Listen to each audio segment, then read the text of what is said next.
anda aqui na roda inteira, aqui em qualquer lugar. A rama maior que linda rama, a rama do olival. Não me invejo de quem tem carros, parelhas e montes, só me invejo de quem bebe em água em todas as fontes. A rama maior que linda rama, a rama da oliveira. O meu par é o mais lindo, que anda aqui na roda inteira, que anda aqui na roda inteira, aqui em qualquer lugar. A rama maior que linda rama, a rama do oliveira. Visitar Portugal hoje é visitar estradas modernas, é ter contato com a religiosidade de Fátima, com a religiosidade de Lisboa, onde nasceu Santo Antônio. Visitar Portugal hoje é ter ideia de como um país pode evoluir. Aliás, no hino português está Heróis do Mar, nobre povo valente. É porque esse povo foi realmente valente para suas descobertas. Mas não podemos nos esquecer, principalmente, que as belezas de Portugal estão à sua disposição. Portugal está cada vez mais moderno. Portugal está cada vez mais receptivo. Portugal faz parte do mercado comum europeu. Portugal está hoje com estradas lindas.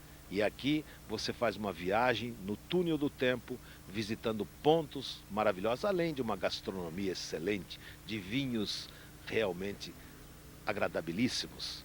Visitar Portugal, a velha Universidade de Coimbra, é outro ponto importante. Visitar Portugal é encontrar no Algarve praias maravilhosas, encontrar aqui uma história ligada aos mouros, aos romanos e aos heróicos portugueses. A nação portuguesa foi criada em 1139 e é uma das nações mais antigas da Europa. A Espanha, por exemplo, é 350 anos mais jovem. No ano 216 a.C., chegaram os romanos, que chamaram uma parte da península de Hispânia e a outra parte Lusitânia, onde vivia a tribo celtíbera dos lusitanos. No século V, os germânicos invadiram a Espanha e em 711 foi a vez dos mouros do norte da África. Só no século XI, o pequeno condado de Portugal, do reino de Leão e Castela, declarou sua independência e Afonso Henriques tornou-se o primeiro rei. Mas vamos dar um tempo na história para iniciar a nossa viagem. A TAP Air Portugal é a companhia aérea europeia com maior número de voos para o Brasil, além do atendimento impecável, você voa em modernos Airbus. A nossa sugestão é que você conheça Portugal de carro. Nos aeroportos do Porto e de Lisboa, você encontra os escritórios das principais locadoras. Chave do carro na mão, vamos à nossa primeira parada, Cidade do Porto.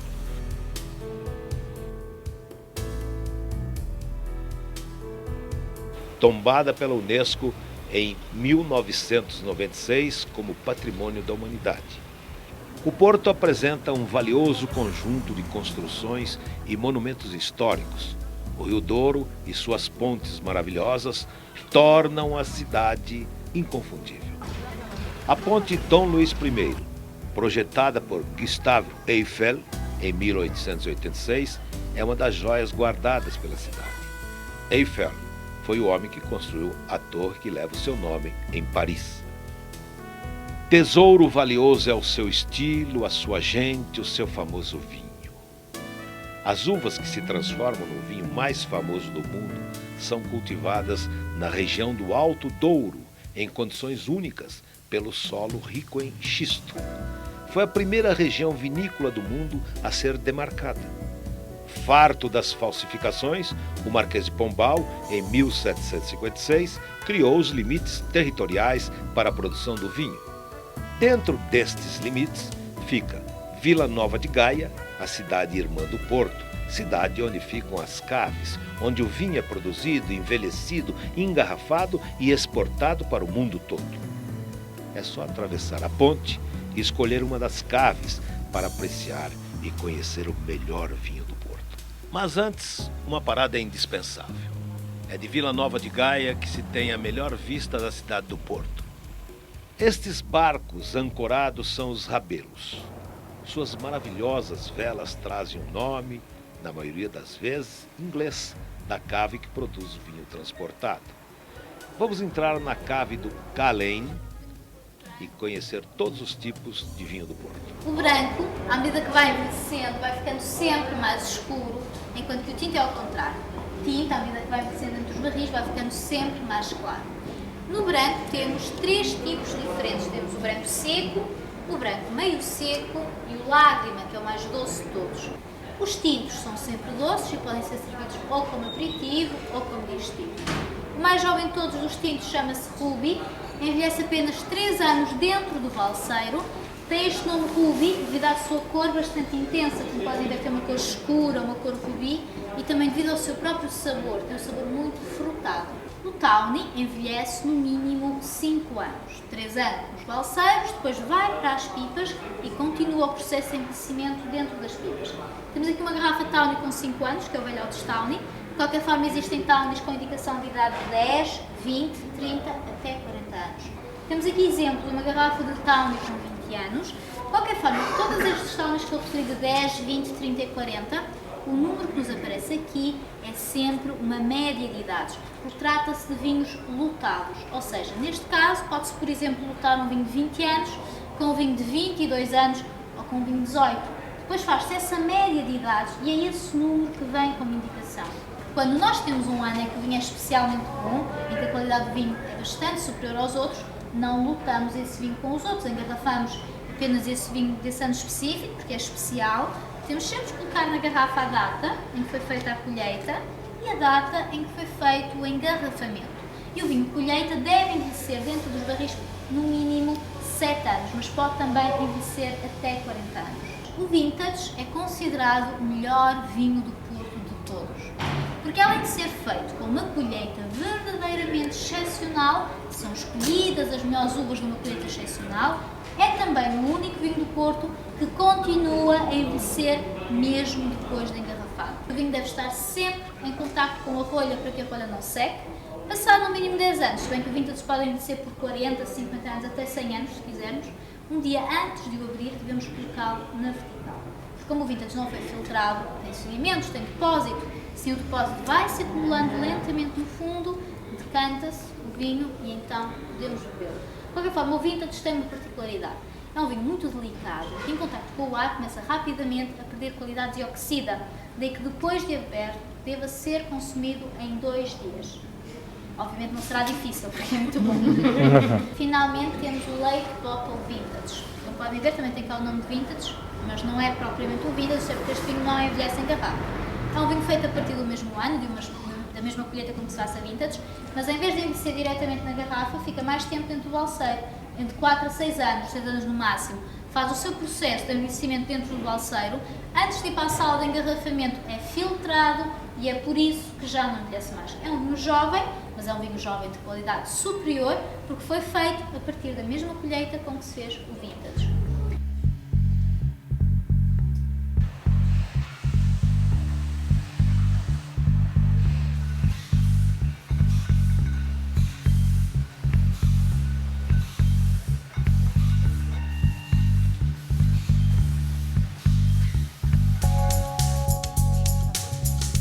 Depois de degustar o delicioso vinho e quem sabe até comprar algumas garrafas, vamos voltar ao Porto e caminhar pela Ribeira.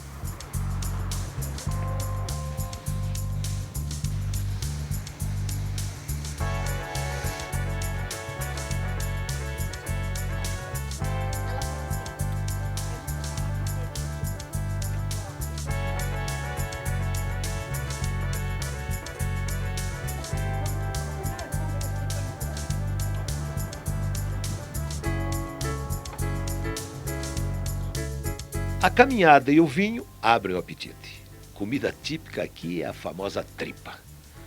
tripa moda do Porto. Os moradores até receberam o apelido de tripeiros, graças à tamanha predileção pelo prato. Mas se o seu paladar não está para tripas, outra especialidade local é a francesinha. Isso mesmo, o que os franceses chamam de croque ganhou tempero e característica portuguesa. O tradicional é picante, mas pode-se pedir um light, um suave, com menos pimenta. Picante como a francesinha é a agitação dos tripeiros. O trânsito é sempre complicado, o tom de voz é um pouco mais alto e a cidade está sempre em obras, como se fosse preciso ficar ainda mais bonita. Do alto da Torre dos Clérigos, construída no século XVIII pelo italiano Niccolo Nasoni, a beleza da cidade fica ainda mais evidente.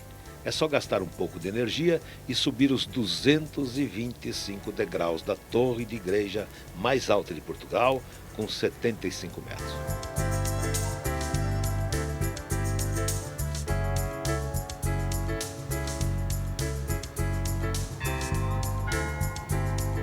O Rio Douro e a imponência dos edifícios históricos dominam a paisagem.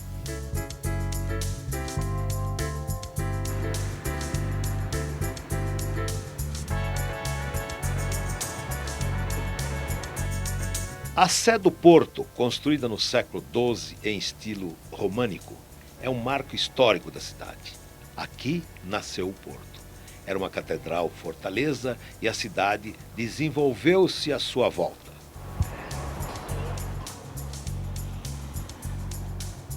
É hora de partir rumo ao sul, mais precisamente rumo à Serra da Estrela, o ponto mais alto do país, com o ápice chegando a 2.000 metros. E é justamente no ponto mais alto, chamado de Torre, que os portugueses praticam os esportes de neve, de inverno. É para lá que nós vamos. Em Sabugueiro, a vila mais alta de Portugal, o pastor passa com as cabras. Aqui também se pode alugar pranchas para snowboard ou esquis.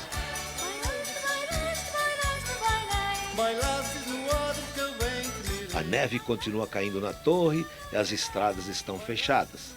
Mas vamos insistir um pouco. Aqui é o limite. As pessoas brincam com a neve e aproveitam para comer alguma coisa. Esqui que é bom, hoje só se for em pista artificial. Então vamos lá.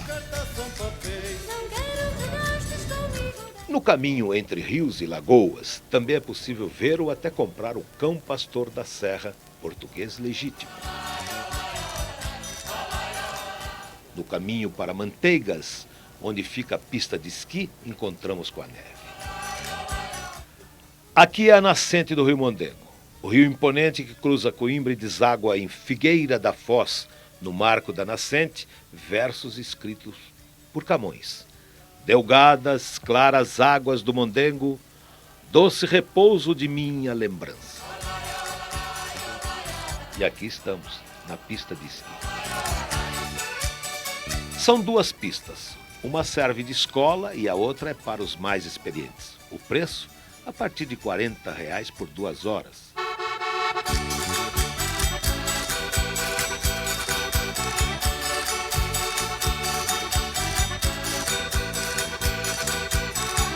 Oh, ai meu senhor, eu da serra sou. Eu cantar não sei, bailar não vou. Oh, ai meu senhor, eu da serra sou. Eu cantar não sei, bailar não vou.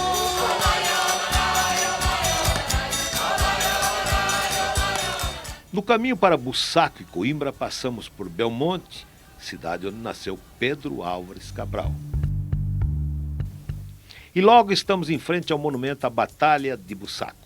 Neste local, no dia 27 de setembro de 1810, portugueses e ingleses expulsaram as tropas de Napoleão e impediram uma invasão francesa à cidade de Coimbra. Mais 5 minutos e estamos no Mirante da Cruz Alta, o ponto mais alto da floresta.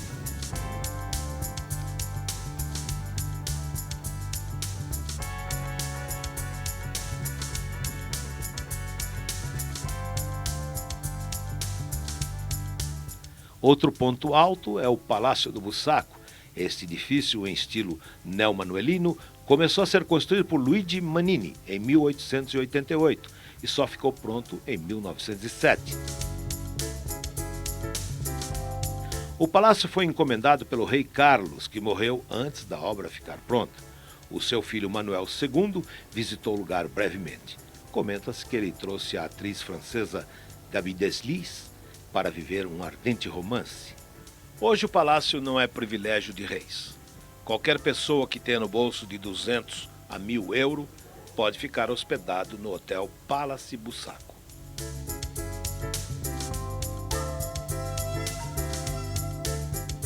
Os azulejos retratam a Batalha do Bussaco.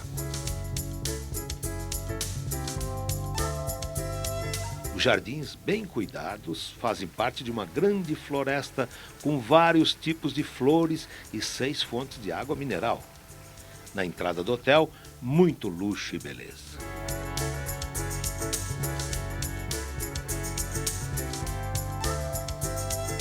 Os azulejos foram pintados à mão. Móveis chineses esculpidos em pau-ferro estão espalhados pelo hall.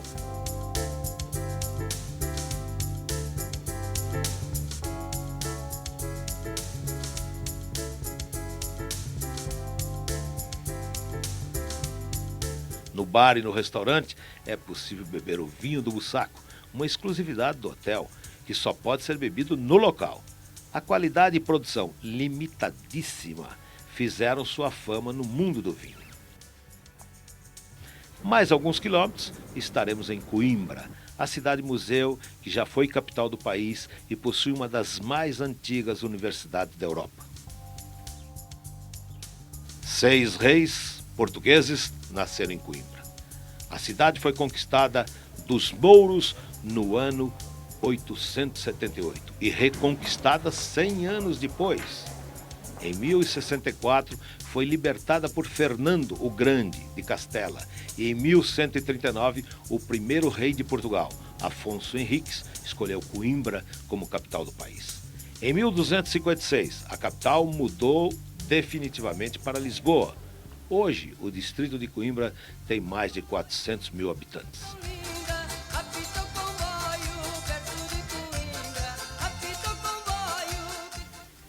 Para entender o nome Coimbra, é preciso viajar 15 quilômetros até as ruínas romanas de Conímbriga. Este sítio arqueológico mostra o que sobrou da cidade habitada desde o século IX a.C. A cidade de população indígena começou a prosperar com a chegada dos romanos no século I a.C. Em 465 e em 468 foi invadida pelos suevos, que mataram os habitantes e incendiaram a cidade, ocupando-a até o século VI. Documentos provam que Conímbriga gozava do privilégio de ser sede episcopal até por volta do ano de 589, quando Posidônios foi citado no Concílio de Toledo como bispo de Aeminium, antigo nome da cidade de Coimbra. Aeminium tornou-se um centro importante do domínio visigótico e para lá se transferiu o poder espiritual e o próprio nome da cidade, que por corrupção linguística se transformou no vocábulo Coimbra. Briga vem do céltico vulgar que significa cidadela, lugar fortificado. Conin é elemento mais antigo utilizado aparentemente por indígenas pré-indo-europeus e significa eminência rochosa. Lojas e casas luxuosas, com rede de esgoto e aquecimento, e espaço para as termas e mosaicos muito bem conservados. Eles mostram que os artistas locais dominavam as figuras geométricas em esquemas complexos e originais.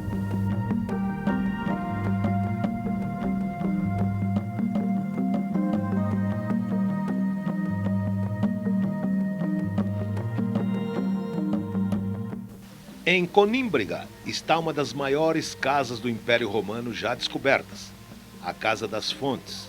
A casa foi construída na primeira metade do século II, no lugar de outra do século I.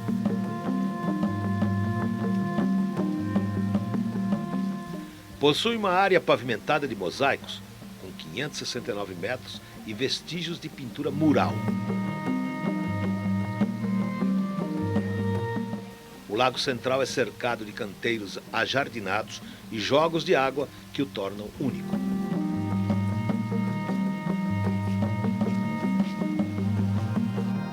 Ao lado do sítio arqueológico fica o museu, que ilustra a evolução do lugar. Os objetos expostos foram encontrados durante escavações que começaram em 1899.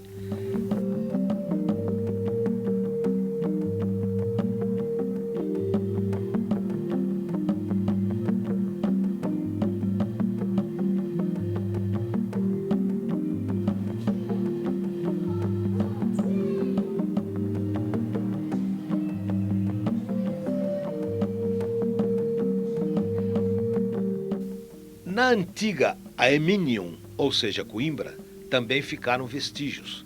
No subsolo do Museu Machado de Castro encontram-se elegantes e bem preservadas galerias do século I, chamadas de Criptopórtico de Aeminium, a mais importante construção romana conservada em Portugal. É um labirinto de passagens subterrâneas que contém uma coleção de esculturas.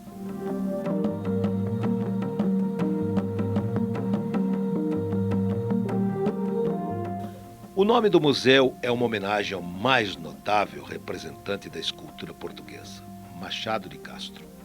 Nascido em Coimbra, ele foi escultor mestre nos reinados de Dom José, Dona Maria I e Dom João VI. O museu traz obras de arte, mobiliários e peças religiosas. Coimbra também é uma cidade universitária. Luís de Camões, Henrique o Navegador, Eça de Queiroz, presidentes, políticos, intelectuais portugueses estudaram na Universidade de Coimbra. Fundada em 1º de março de 1290 pelo rei Diniz, é uma das mais antigas e ilustres de todo o mundo. Os estudantes de Coimbra usam uma capa preta e fitas de acordo com o grau, e o fim do ano letivo é marcado pelo Festival da Queima das Fitas. A torre é o emblema da universidade. Suas linhas são barroco erudito, fino e equilibrado, como as obras oficiais do reinado de Dom João V. Sua construção, iniciada em 1728, terminou em 1733.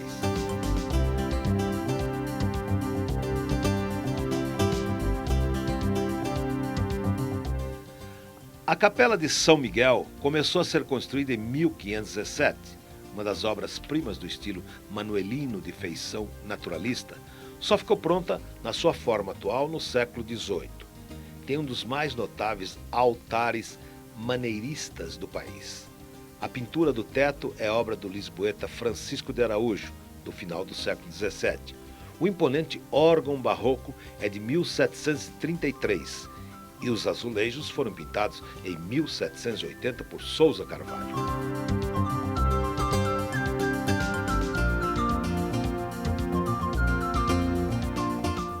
A Biblioteca Joanina, construída no início do século XVIII por ordem do rei Dom João V, tem um portal nobre de estilo barroco. No andar principal são 3 salas amplas, maravilhosamente decoradas. O acesso ao piso superior é por escadas embutidas nas próprias estantes. São 300.000 volumes à disposição dos alunos da universidade. Em posição de destaque, este quadro representando Dom João V, pintado em 1730 por autor desconhecido.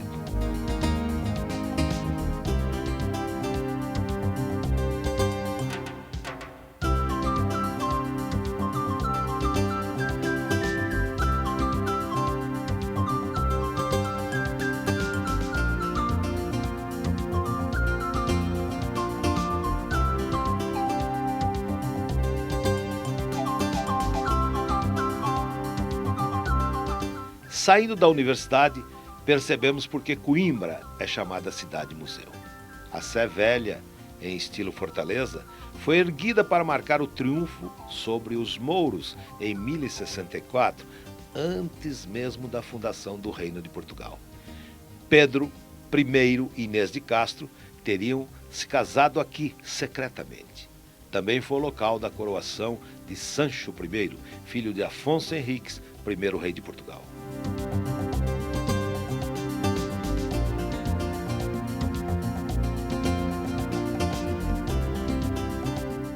Logo na saída, a casa onde morou Zeca Afonso, o trovador da liberdade. Depois de compor músicas como Balada do Aleixo e Ronda dos Paisanos, um hino antimilitarista, Zeca foi expulso do ensino pelo poder fascista.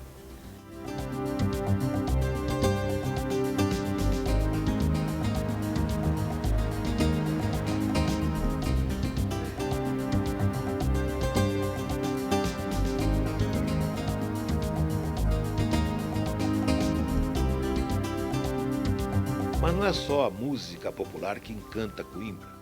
O jovem Cláudio Monteiro, de 24 anos, toca desde os 6 e já participou de vários concursos internacionais. Ganhou o primeiro prêmio na África do Sul e o terceiro na Itália. Cláudio está se formando na Escola Superior de Música, Artes e Espetáculos da cidade do Porto. Para mostrar um pouco do seu talento, ele escolheu uma peça de Schubert.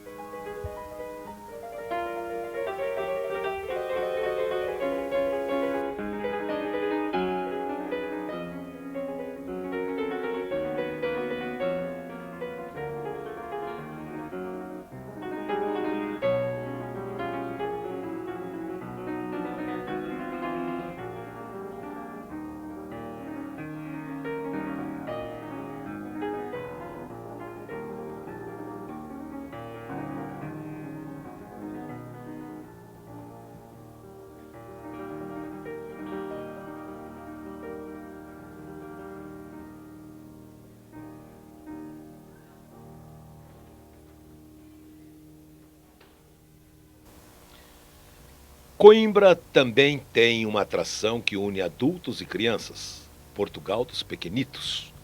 Este parque mostra os pavilhões de todos os países conquistados pelos portugueses.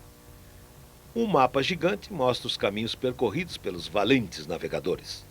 Ao lado fica a estátua do infante Dom Henrique e os nomes dos heróis do mar.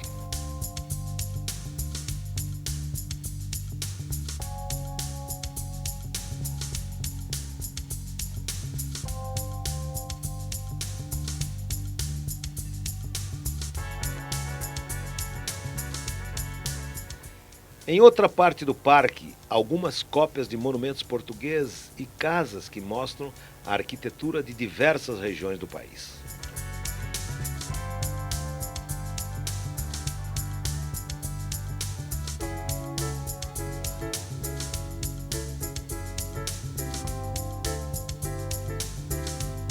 Saindo do parque, vire à direita para a rua Antônio Augusto Gonçalves. Meio quilômetro depois está a entrada da Quinta das Lágrimas, hoje luxuoso hotel. No passado, Camões e a lenda fizeram desenrolar os amores de Inês e seu real amante Dom Pedro. Este local é sempre lembrado pela paixão que marcou a epopeia lusitana. O príncipe Pedro casou-se por conveniência com Constância, mas apaixonou-se por Inês de Castro, uma prima de segundo grau com quem se casou em segredo quando ficou viúvo. No dia 7 de janeiro de 1355, o príncipe se ausentou e Inês foi assassinada, a mando de Dom Afonso IV, pai de Pedro. Este teria sido o local do crime. O fundo avermelhado por onde corre água da fonte, segundo a lenda, é o sangue de Inês.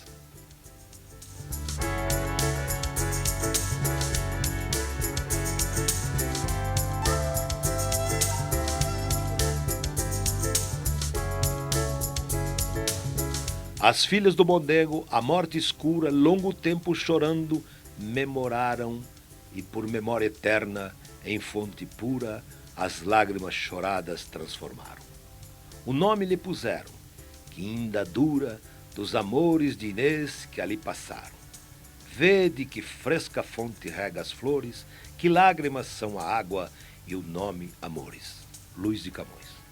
Quando subiu ao trono, em 1357, Dom Pedro concluiu o capítulo do assassinato de Inês, com um castigo exemplar de 2 dos ex-conselheiros de seu pai, arrancando-lhes o coração. Na cerimônia de coroação, Dom Pedro mandou exumar o corpo de Inês, declarando-a rainha depois de morta. Em seguida, obrigou a corte a ajoelhar-se diante dela e beijar-lhe a mão já decomposta. Num lugar onde se respira poesia, o canto dos poetas é no Penedo da Saudade. Neste local, onde se vê Coimbra do alto, os estudantes deixam os seus versos de presente para a cidade. Quisera dizer ao tempo, para e deixa-nos viver, mas ele indiferente continua. Só a amizade, o amor, poderá preencher plenamente esta ânsia de viver e de ficar, mas o tempo indiferente continua. Rui Brito, curso médico 5864. Na praça hoje chamada João Paulo II está o aqueduto de São Sebastião, construído no século XVI, provavelmente sobre as ruínas de um aqueduto romano. Possui 20 arcos e quase 1 quilômetro de comprimento. O Largo da Portagem é sempre movimentado e agradável. As margens do Mondego também convidam a um passeio.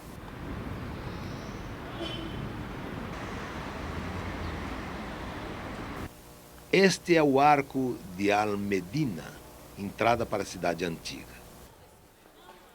A Igreja de Santa Cruz, de 1131, também tem uma grande importância para quem visita Coimbra.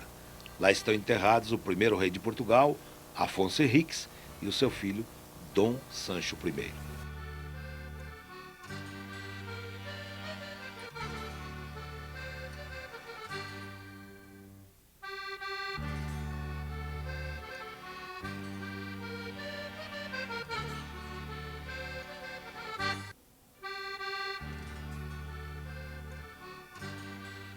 Ao lado, vale a pena parar para um cafezinho no Café Santa Cruz e fazer como os portugueses, sentar-se e ver a vida passar.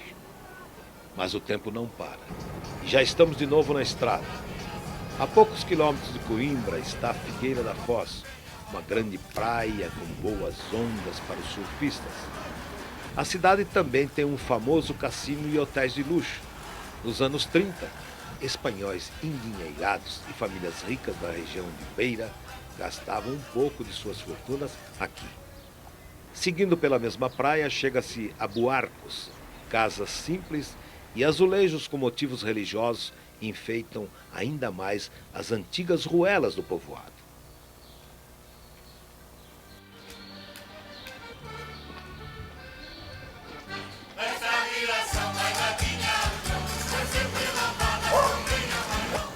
Mais um pouco de estrada, estamos em Montemoro Velho, esta maravilhosa cidade histórica com posição estratégica no fértil Vale do Mondego. Chama a atenção de quem passa pela estrada que liga Coimbra à Figueira da Foz. Bem em cima de um morro está o castelo do século XIV que servia para defender Coimbra. Na torre do castelo foram encontrados vestígios romanos, mas foi durante a ocupação moura que recebeu o nome de Montmaur, transformado depois em Montemor. Depois de subir pelas ruas estreitas e floridas, encontra-se o castelo e ruínas de antigas igrejas. Visto de cima, o Vale do Mondego parece ainda mais bonito.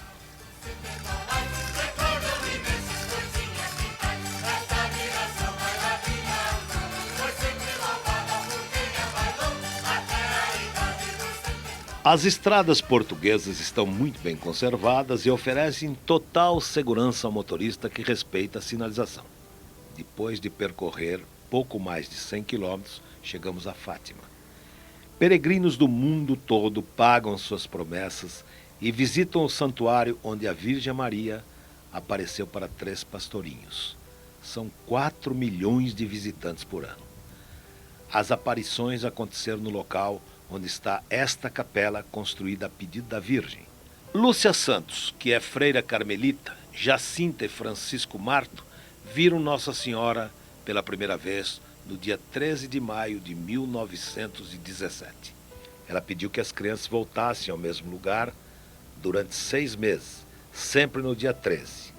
As aparições se repetiram e 3 revelações foram ouvidas. A primeira falava da paz que ocorreu depois da Primeira Guerra Mundial. A segunda falava do fim da União Soviética. E a terceira continua sendo um mistério para muitos católicos. Apesar do Papa João Paulo II ter dito que interpretou o terceiro segredo como a previsão do atentado sofrido por ele em 1981, que a bala que atingiu o Papa, no tiro disparado pelo turco Mehmet Ali Agca, está guardada embaixo da coroa da imagem de Nossa Senhora na Capela das Aparições. O milagre de Fátima aconteceu na última aparição para os 3 pastorinhos com 70 mil pessoas presentes.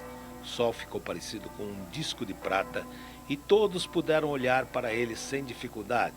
Girava sobre si mesmo como uma roda de fogo, parecendo vir de encontro à terra.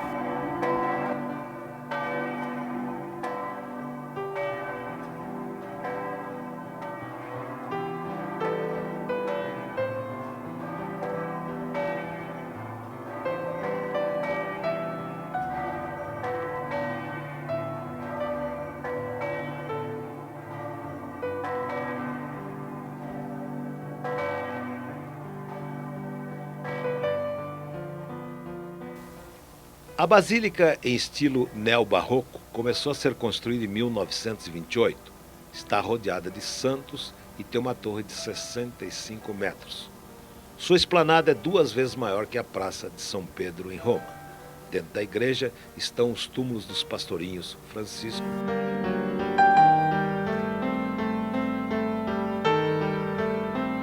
e Jacinta, beatificados pela igreja.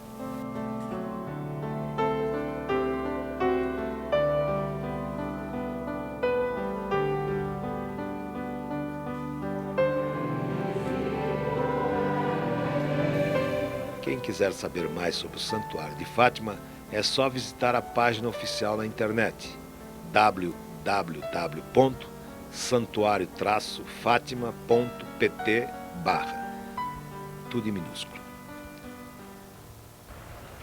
No caminho para Nazaré, passamos por Alcobaça. O mosteiro de Alcobaça, fundado em 1153, integra a maior igreja do país e é considerado uma joia do gótico.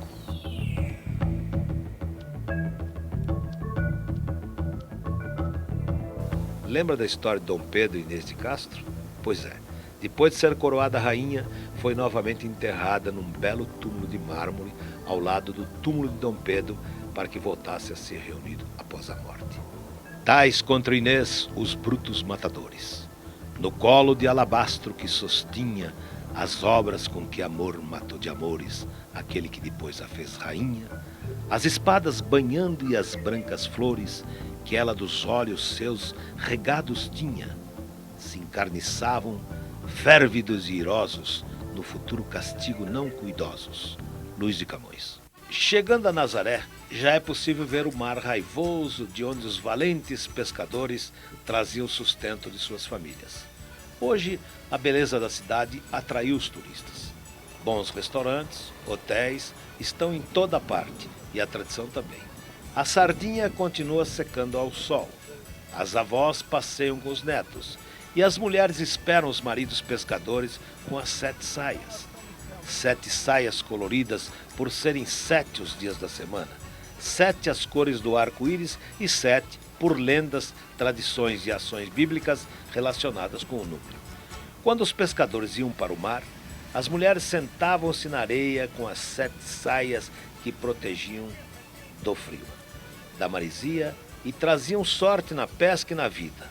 Hoje os maridos trabalham com mais segurança e as mulheres vivem do turismo.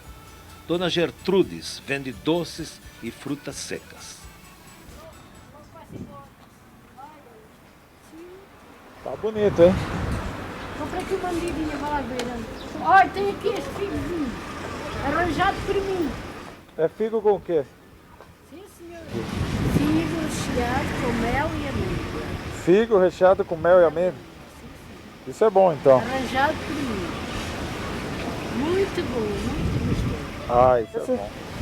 Tem aqui com a noz. Ah, figo com nozes. A noz, muito bom. Tem bastante coisa, hein? Quanto custa esse figo? Tem aqui a medidinha. A medidinha? Com licença. Toda. Ó, tem aqui esta medida.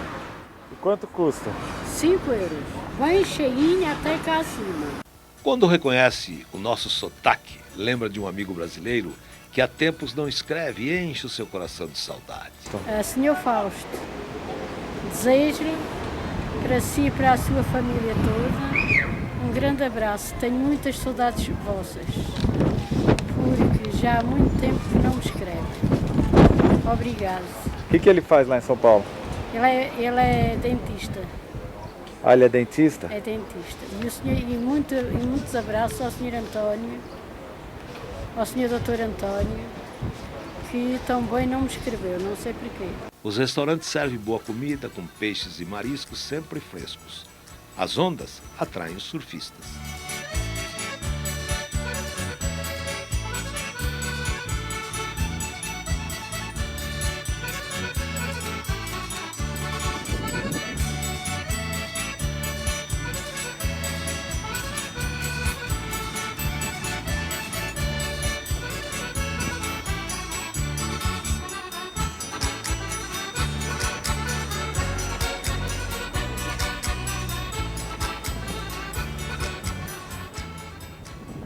De Nazaré vamos a Óbidos, cidade classificada como Monumento Nacional desde 1951.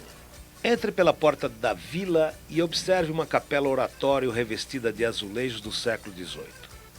A cidade parece saída de um conto de fadas e a sua história também.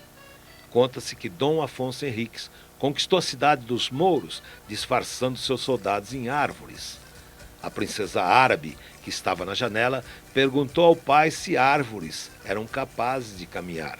Mas até o sultão perceber o que acontecia, os portugueses já haviam alcançado a porta da cidade. Um século depois, Dom Diniz deu a cidade de presente à sua noiva. Hoje a cidade é visitada por muitos turistas encantados com suas ruas estreitas, igrejas e o Castelo dos Mouros, reconstruído por Afonso Henriques. A igreja de Santa Maria é a matriz de Óbidos. Destaca-se por ser um templo de 3 naves com vãos de arcadas clássicas de origem visigótica. Foi transformada em mesquita durante a ocupação muçulmana e retomou o culto cristão após a reconquista portuguesa. Nesta igreja, Afonso V casou-se com sua prima Isabel em 1441. Ele tinha 10 anos e ela 8. As lojas vendem artesanato local e ginginha. A ginja é uma fruta parecida com a cereja. Ela é misturada com aguardente, açúcar e descansa por volta de 2 meses. Não saia desta região sem provar um copo. Pode ser antes ou depois da refeição. A qualquer altura serve. Uma boa bebida é feita por nós. Se for seguir viagem, é melhor levar a ginginha para tomar mais tarde.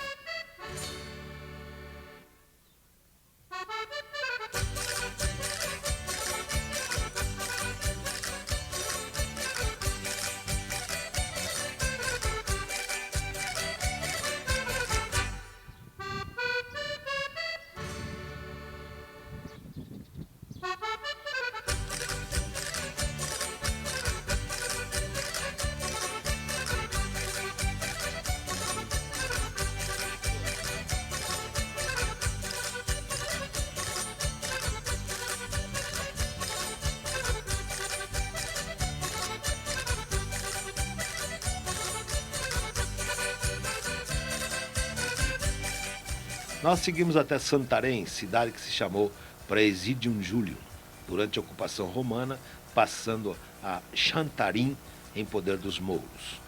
Com pouco mais de 30 mil habitantes, Santarém guarda tesouros importantes. Um deles é especial para os brasileiros, o Largo Pedro Álvares Cabral. A estátua de Cabral está ao lado de uma placa, comemorativa ao 5º centenário de seu nascimento e da Casa do Brasil.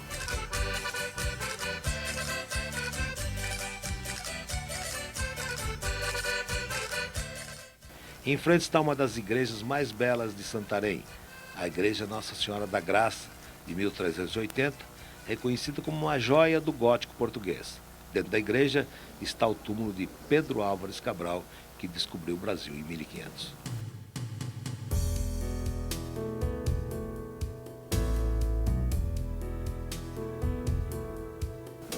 No Largo do Milagre está a igreja de Santo Estevão, mais conhecida como Igreja do Milagre.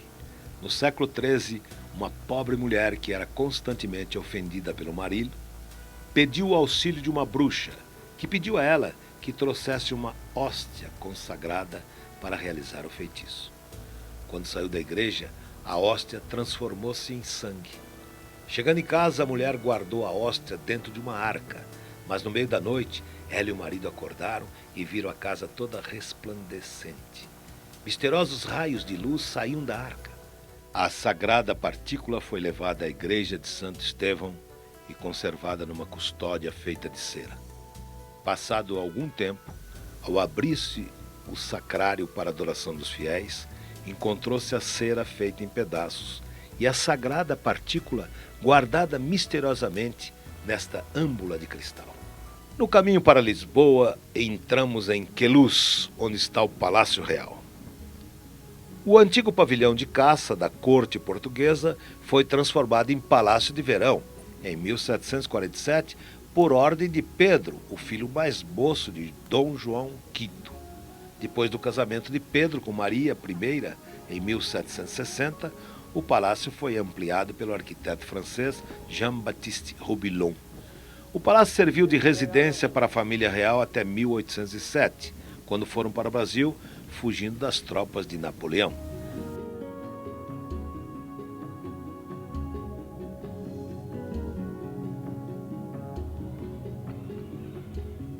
Nas salas luxuosas, quadros retratam reis e rainhas. E este é Dom Miguel, irmão de Dom Pedro I do Brasil. Miguel casou-se com a sobrinha Maria, filha de Dom Pedro, para se tornar rei de Portugal. Os dois irmãos iniciaram uma guerra que durou 2 anos, de 1832 até 1834. O absolutista Miguel foi derrotado. Esta cama é feita de pau-brasil. Este nobre cavalheiro é Dom João VI, pai de nosso Dom Pedro. A sua mãe, Carlota Joaquina.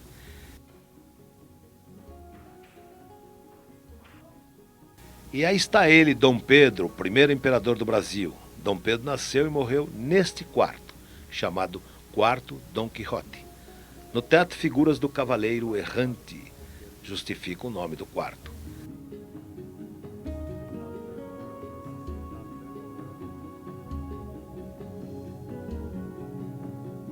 A menina retratada no quadro é a infanta Carlota Joaquina, que dormia nesta cama.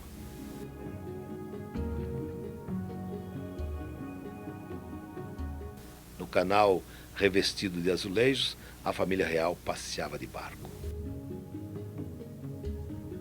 Estátuas e fontes embelezam ainda mais os jardins projetados por Roubilon.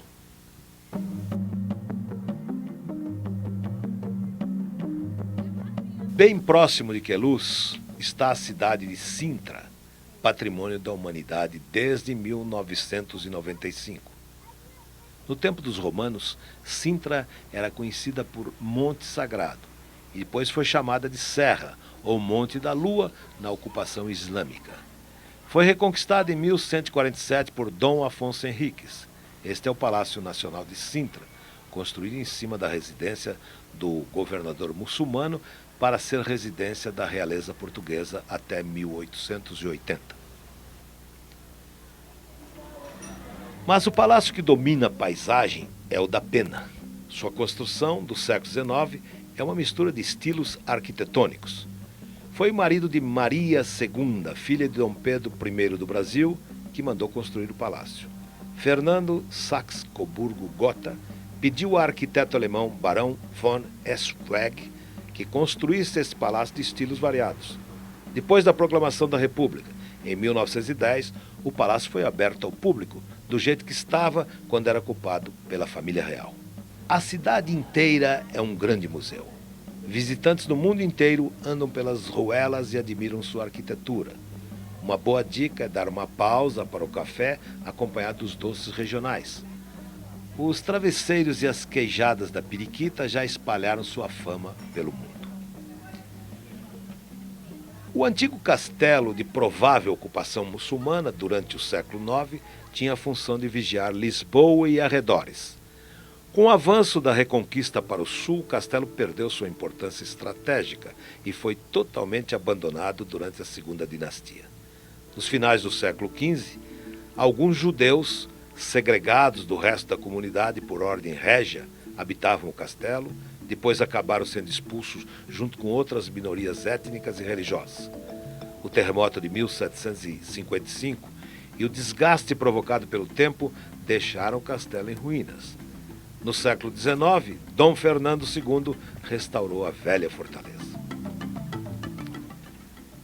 Dentro da muralha estão as ruínas da igreja de São Pedro de Canaferrim e uma antiga cisterna mourisca que armazenava a água da chuva, tornando o castelo autossuficiente. Com um pouco de fôlego, vale a pena subir as muralhas. Além da vista, a sensação de caminhar no passado é fascinante. No caminho pela Serra de Sintra, seguimos em direção ao mar. É hora de citar Camões mais uma vez. Aqui, onde a terra se acaba e o mar começa. Pois é, a terra europeia acaba aqui. Estamos no ponto mais ocidental do continente europeu. Nem o vento frio é capaz de espantar os turistas que perambulam curiosos entre as flores e o farol do Cabo da Roca. Os penhascos de 140 metros assustam até quem não tem medo de altura. A Praia do Guincho faz parte da rota de fuga dos lisboetas estressados. No caminho para Cascais, paramos para ver a Boca do Inferno. A água da chuva e do mar derrubaram o teto desta rocha calcária e formaram uma caverna. A Boca do Inferno é o acidente mais espetacular desta formação geológica. E ao lado do mirante, uma feira vende artesanato local.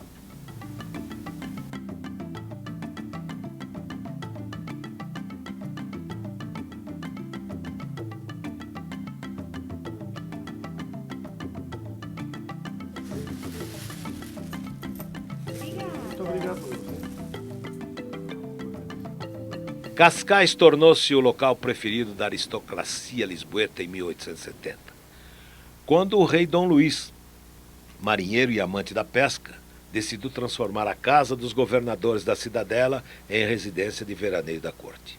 Em frente à Praia da Ribeira está o prédio da Câmara Municipal, um solar do século XVIII, com azulejos na fachada representando santos e evangelistas.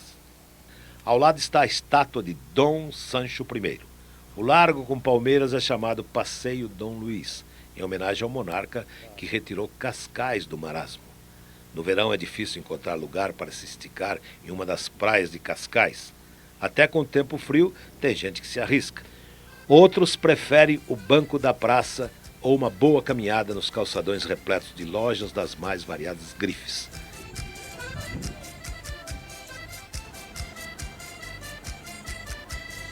Na Praia da Rainha, uma parada para admirar a paisagem é indispensável.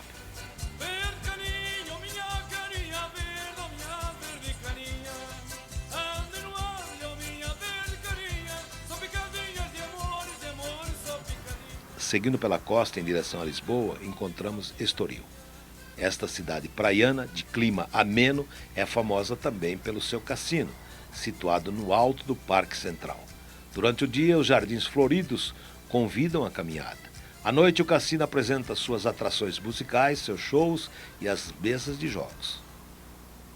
Seguimos viagem pela costa de Lisboa e chegamos à Torre de Belém. Dom Manuel I mandou construir a torre em 1515 para defender o porto de Lisboa dos ataques de piratas. A estrutura maciça em estilo gótico manuelino foi batizada inicialmente de Torre de São Vicente. A torre abriga masmorras, guaritas, uma capela, salas e um terraço.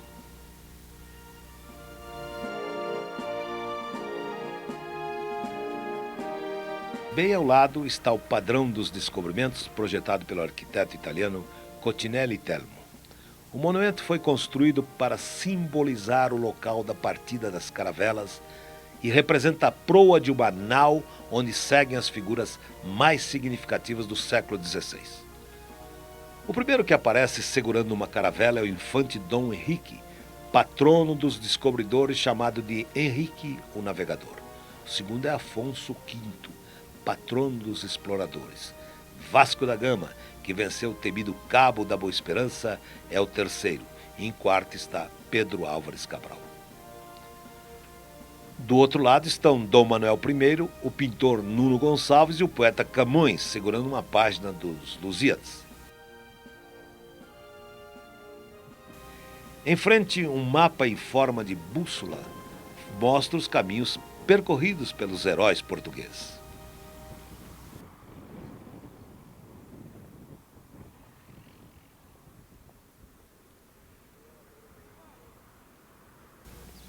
Uma passarela subterrânea leva ao Mosteiro dos Jerônimos, que começou a ser construído em 1505 para benzer as caravelas que se lançavam ao mar em busca de novas terras. 4 arquitetos trabalharam no projeto encomendado por Dom Manuel I, passando por 3 reinados.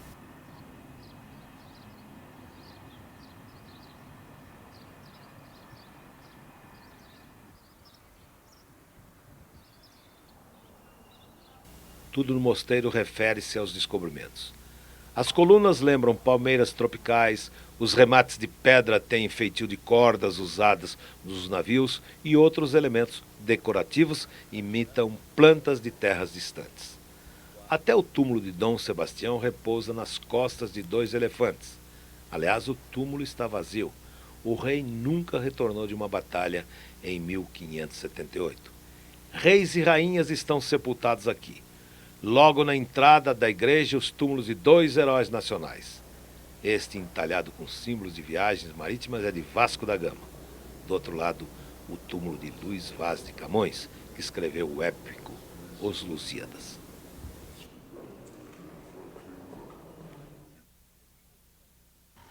Seguimos pela mesma calçada até a fábrica dos pastéis de Belém.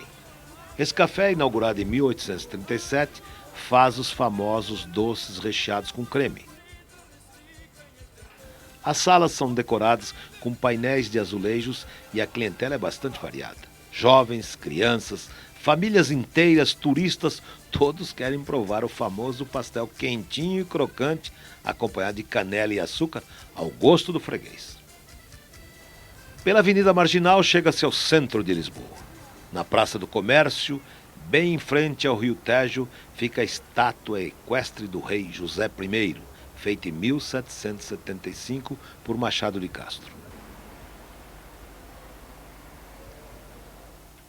Atravessando o imponente arco, chega-se à Rua Augusta, um dos principais pontos do comércio lisboeta. Lojas, cafés, restaurantes disputam a atenção de quem passa. Os artistas de rua também dão o ar de sua graça.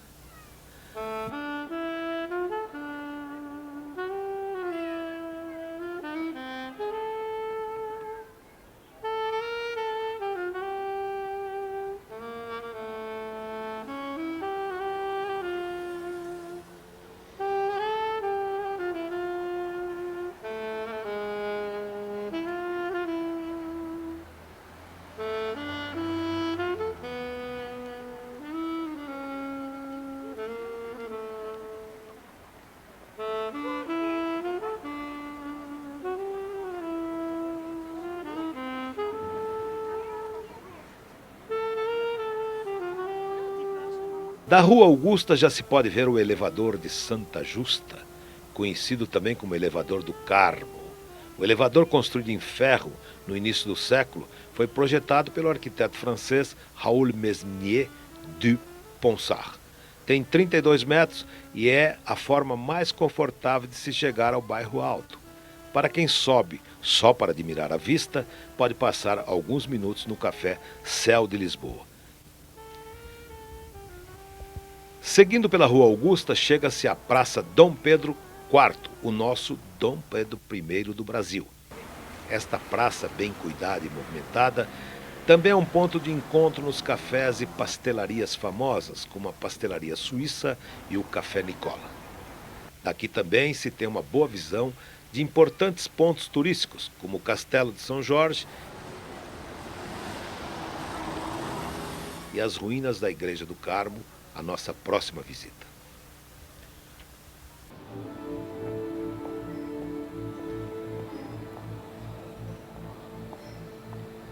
As ruínas do Carmo são o maior símbolo do ciclo gótico em Lisboa. A Igreja Nossa Senhora do Vencimento do Monte do Carmo foi fundada em 1389 por Dom Nuno Álvares Pereira. Em 1755 foi arruinada por um terremoto seguido por um incêndio. No reinado de Dona Maria I, a igreja começou a ser reconstruída, mas as obras pararam por dificuldades financeiras e operacionais. Dentro do museu estão peças de antigos edifícios arruinados e elementos descobertos entre os escombros do próprio templo.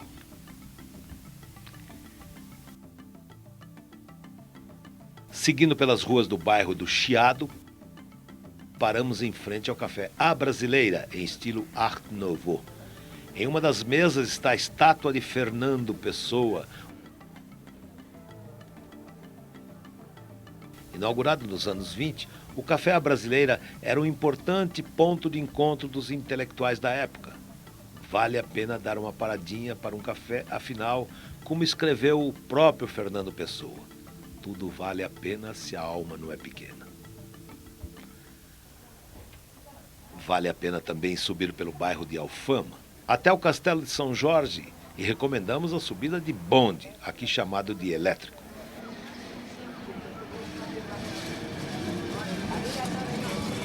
Erguido no ano 138 a.C., na mais alta colina da antiga Lisboa, o castelo é a fortaleza que assistiu ao nascimento da cidade.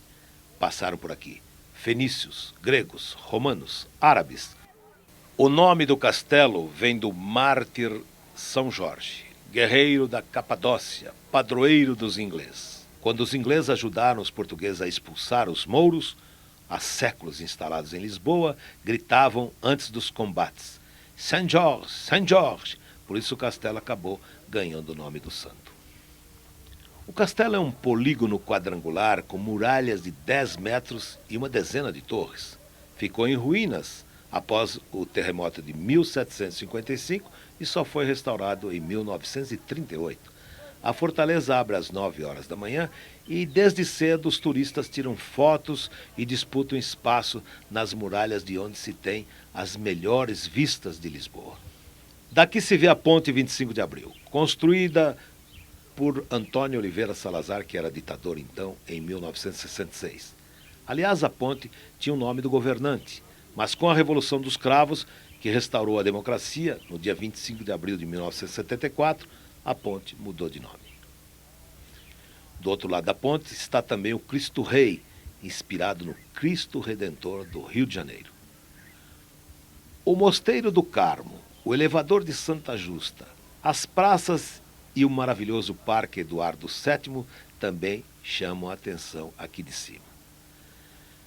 Na saída do castelo, um bom passeio a pé pelo bairro de Alfama vai mostrar o que só se percebe aos poucos. Lisboa é uma grande cidade, que consegue reunir também as boas coisas de uma cidade pequena. Às vezes não se gosta de Lisboa à primeira vista como se gosta de Paris, Londres ou Rio de Janeiro, mas com o conhecimento e o passar do tempo, o visitante apaixona-se pela cidade. Alfama é um bairro popular dos mais antigos de Lisboa. Neste labirinto de ruelas e becos moravam os mouros. Turistas invadem as lojas de souvenirs, enquanto velhas moradoras acompanham o movimento das janelas ou sentadas à porta.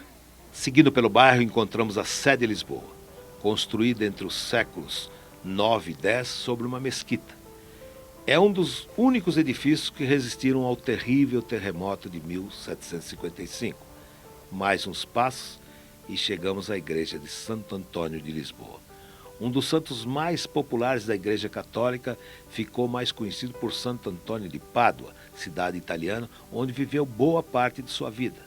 Mas Santo Antônio nasceu aqui, exatamente aqui, neste local, ao lado da igreja, ficava o quarto do santo. Esta placa lembra a visita do Papa João Paulo II.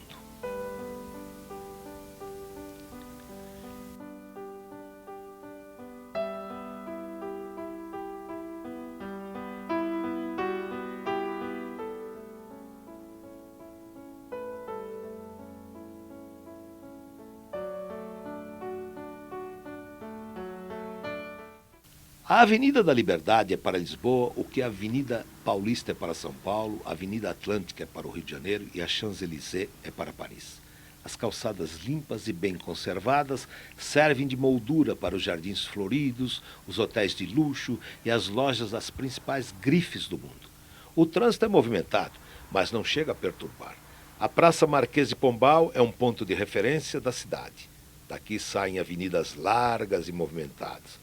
O Marquês de Pombal foi o responsável pela reconstrução de Lisboa após o grande terremoto. O Parque Eduardo VII, com seus jardins bem desenhados, oferece uma fantástica vista da cidade.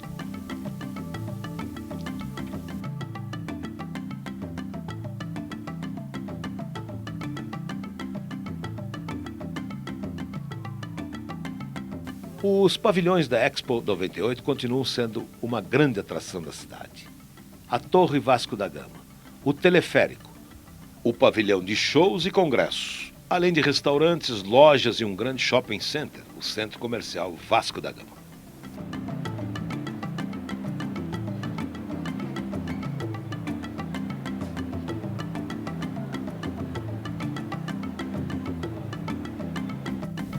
Escolhemos uma grande atração para mostrar em detalhes, o Oceanário de Lisboa. Afinal, o tema escolhido para a Expo foi Os Oceanos, uma herança para o futuro. Por isso e pelo profundo conhecimento histórico dos portugueses heróis do mar, o Oceanário consegue ser uma unanimidade. Os 4 tanques reproduzem o habitat do Atlântico Norte, Antártico, Pacífico e Índico tropical. No aquário principal, os mais diversos tipos de peixes: linguados, sardinhas, barracudas e os temidos tubarões. Os pinguins dão seu show particular.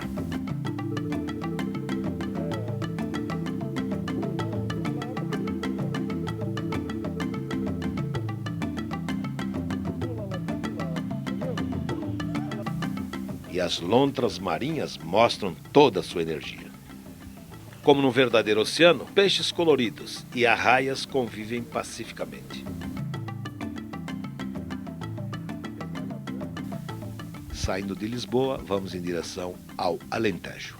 A cidade de Évora, espremida dentro de muralhas romanas do século XVII, é mais um patrimônio da humanidade em Portugal.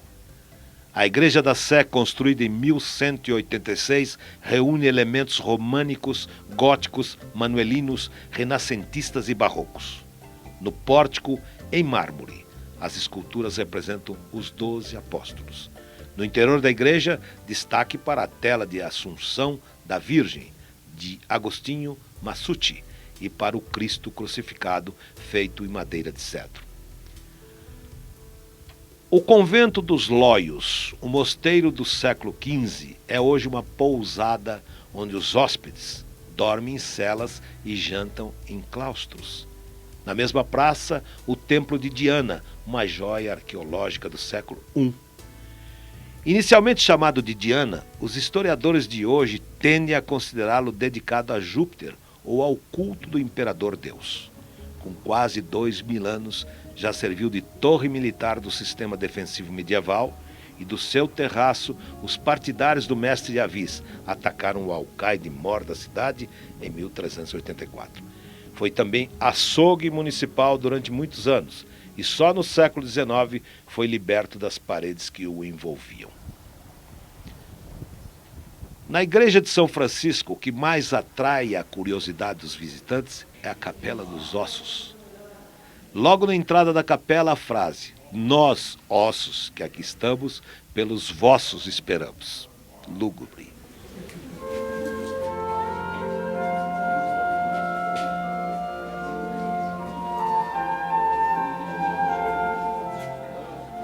Estamos diante de uma capela toda forrada com ossos humanos.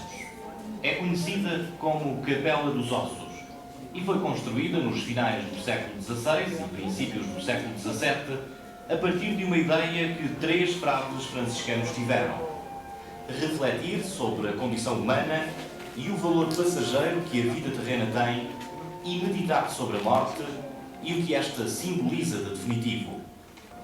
Como exceção, sabe-se que o pequeno túmulo em mármore, ao fundo, à direita, tem os ossos dos 3 frades fundadores. Há 2 esqueletos pendurados na parede lateral direita, ao fundo. Foram encontrados em escavações feitas no século XVIII. Corresponderão a pai e filho? Uma lenda conta que um filho batia e maltratava a mãe, coisa a que o pai se não opunha, sendo cúmplice dessa má ação. A mãe, à hora da morte, terá rogado a seguinte praga: que a terra das vossas sepulturas vos não desfaça. Outra lenda diz que o pai ficou corcunda como castigo. Enfim, o que é verdade é que são 2 esqueletos verdadeiros, com pele, carne, músculos, nervos, tendões. A principal praça da cidade é a do Giraldo. Foi palco desde o acontecimento mais trágico ao mais festivo. Dom Fernando, duque de Bragança, foi degolado aqui, após trair Dom João II. Foi aqui também que aconteceu a inauguração do aqueduto da Água da Prata. Hoje a praça continua sendo o centro de qualquer passeio pelos monumentos históricos. Aquela pausa para o cafezinho também pode acontecer aqui.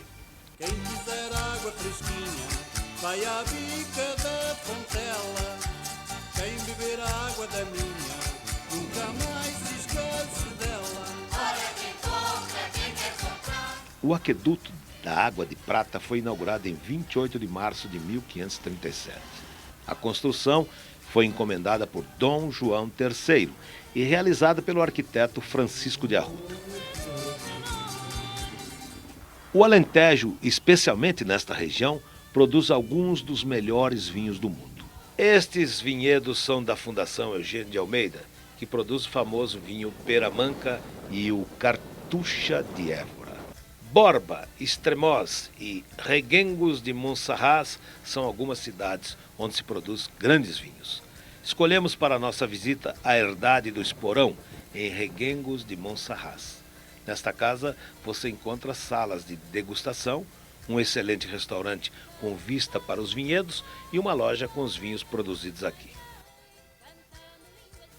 Os preços são iguais ou às vezes até mais caros do que nas lojas da região, mas o passeio vale a pena.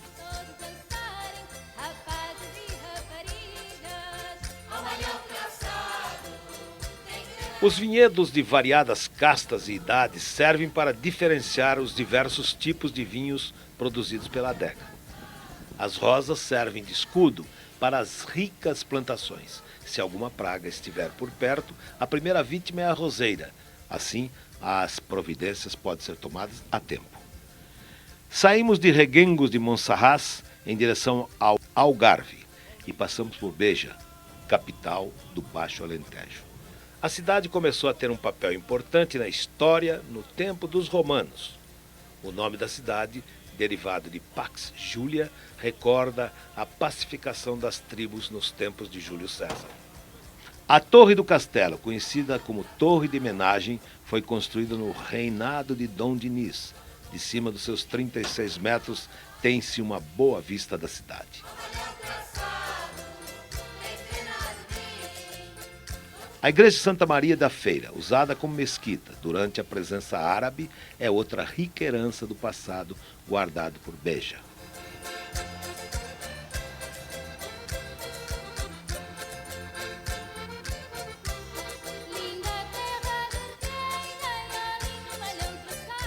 No Museu Regional de Beja fica o Convento da Conceição. Os objetos expostos são principalmente pinturas e brasões, mas a mistura de estilos do prédio é que chama mais atenção. O portal da igreja é gótico e as janelas manuelinas. Aliás, falando em janelas, aqui está a Janela de Mariana, uma publicação francesa com o título Cartas Portuguesas, de 1669, mostra, através das correspondências, uma linda história de uma freira abandonada pelo amante. As cartas teriam sido escritas pela freira Mariana Alcoforado, nascida em Beja em 1640, para o seu amante, o conde francês Saint-Léger. A autoria das cartas não foi comprovada, mas acredita-se que foram escritas por Mariana. Se eu te amasse com aquele extremo que milhares de vezes te disse, não teria eu já de longo tempo cessado de viver? Enganei-te. Tens toda a razão de queixar-te de mim. Ah, por que não te queixas? Vi-te partir. Nenhumas esperanças posso ter de mais ver-te. E ainda respiro. é uma traição. Nosso destino agora é o Algarve, a região das praias ensolaradas e das casas brancas com suas chaminés características. A cidade do Faro tem cerca de 40 mil habitantes e é a capital do Algarve desde 1756.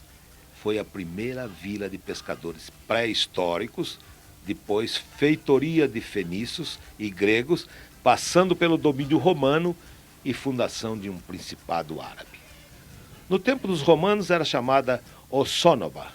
Os mouros dominaram a cidade do século XI até o século XIII, quando o rei Dom Afonso III conquistou a região e passou a intitular-se Rei de Portugal e dos Algarves. O Jardim Manuel Bivar é uma sala de visitas da cidade, o lugar mais conhecido. O Arco da Vila, além de servir como residência das cegonhas, é a porta de entrada da cidade antiga e foi construída em cima do antigo arco. A fachada neoclássica de 1812 foi obra do arquiteto genovês Francisco Xavier Fabri. Entrando na cidade antiga, as ruas estreitas e as casas pintadas de branco chamam a atenção dos turistas, assim como as cegonhas que constroem seus ninhos em toda a parte. No Largo da Sé, o Paço Episcopal do século XVIII é cercado por laranjeiras. Bem em frente está a Igreja da Sé, de 1251. Da igreja antiga restam apenas a torre, o pórtico e duas capelas. Foi a primeira igreja cristã construída neste local, substituindo uma mesquita. O Arco do Repouso é um dos poucos pedaços que restam das muralhas construídas pelos árabes nos séculos XII e XIII. Com elas, os mouros tentaram impedir a invasão cristã. A Igreja do Carmo começou a ser construída em 1713 e só foi concluída em 1887. Em 1808, o toque dos sinos desta igreja foram um sinal para a revolta da população contra os invasores franceses. A Igreja Matriz de São Pedro é do século XVI, dedicada ao santo padroeiro dos pescadores. Com decoração barroca, destaca a Capela do Santíssimo Sacramento e telas que retratam o nascimento de Cristo e a Santa Ceia. Perto do centro histórico, um calçadão muito limpo e bem conservado convida os visitantes a um passeio a pé. Lojas de grifes internacionais dividem o espaço com restaurantes e cafés com mesas ao ar livre. E no caminho para o aeroporto está o moderníssimo Shopping Fórum Algarve, um espaço aberto com cinemas, restaurantes e até um supermercado.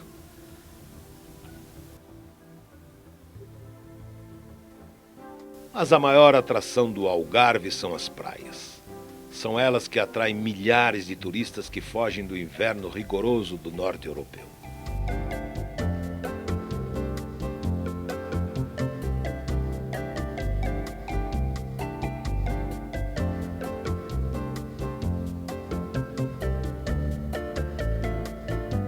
O antigo povoado de Albufeira foi ocupado primeiro por romanos, recebendo o nome de Baltum.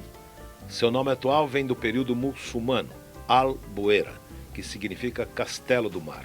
E Albufeira parece mesmo um castelo construído em cima do mar. As falésias douradas, com casas brancas de chaminés características, tornaram a cidade conhecida por gente de todo o mundo. Albufeira foi um dos lugares que mais tempo permaneceu em poder dos árabes. Só no século XIII, Dom Afonso III reconquistou a cidade, que permaneceu como vila até 1986. Hoje a cidade tem ótimos restaurantes que exibem o seu cardápio bilíngue, com ótimos peixes e crustáceos. Os pescadores continuam aqui com seus barcos e redes, dividindo espaço com os turistas. O restaurante A Ruína é um dos melhores da cidade.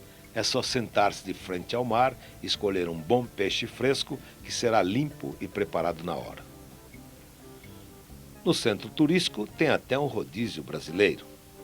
Uma feira permanente vende artesanato e os deliciosos doces do Algarve. Em alguns pontos, o desnível provocado pelas falésias Obrigou a construção de túneis para os banhistas irem da cidade à praia. Com tantos estrangeiros, o músico de rua também acaba abandonando o português e troca o fado pelo rock and roll.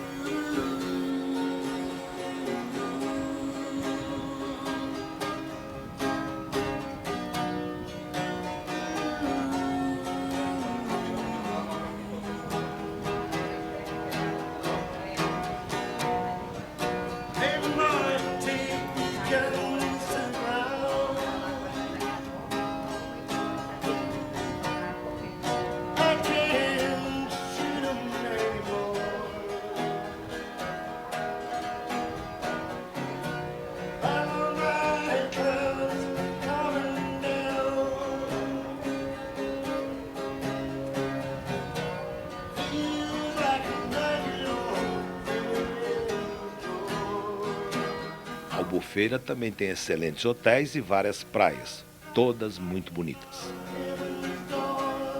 Aqui vale a pena ficar só admirando, dar um passeio mesmo que seja com traje inadequado, ou torrar ao sol quase sem traje nenhum.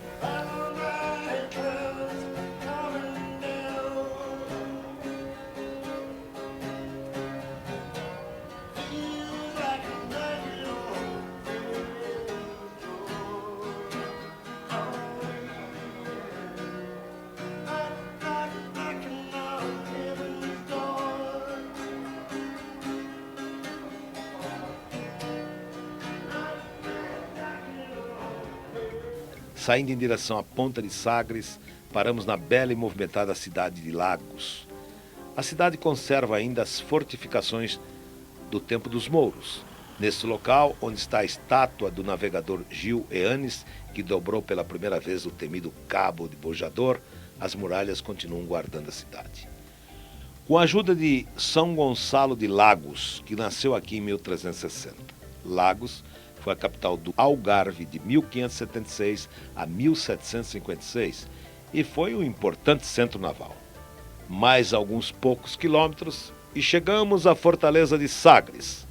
Dom Henrique era o terceiro filho do rei Dom João I e sempre mostrou interesse pela África e desejo de conquistá-la. Sagrou-se mestre da Ordem de Cristo, o que obrigou-o ao celibato, mas forneceu-lhe dinheiro para as expedições. Ele fundou a escola de Sagres, chamada de Terça Naval, que deu origem a todas as conquistas marítimas de Portugal. Aqui estudaram Vasco da Gama, Fernão de Magalhães e Pedro Álvares Cabral, entre outros navegadores. A Capela de Santa Maria foi construída num lugar especial, frente a frente com o Cabo de São Vicente e o Oceano Atlântico. A Rosa dos Ventos, de 43 metros de diâmetro, inscrita na pedra, deu rumo às caravelas portuguesas. Ó mar salgado, quanto do teu sal são lágrimas de Portugal. Por te cruzarmos, quantas mães choraram, quantos filhos em vão rezam, quantas noivas ficam por casar, para que fosses nossos, ó mar. Valeu a pena. Tudo vale a pena se a alma não é pequena. Quem quer passar além do bojador, tem que passar além da dor. Deus ao mar o perigo e o abismo deu, mas nele é que espelhou o céu. Fernando Pessoa.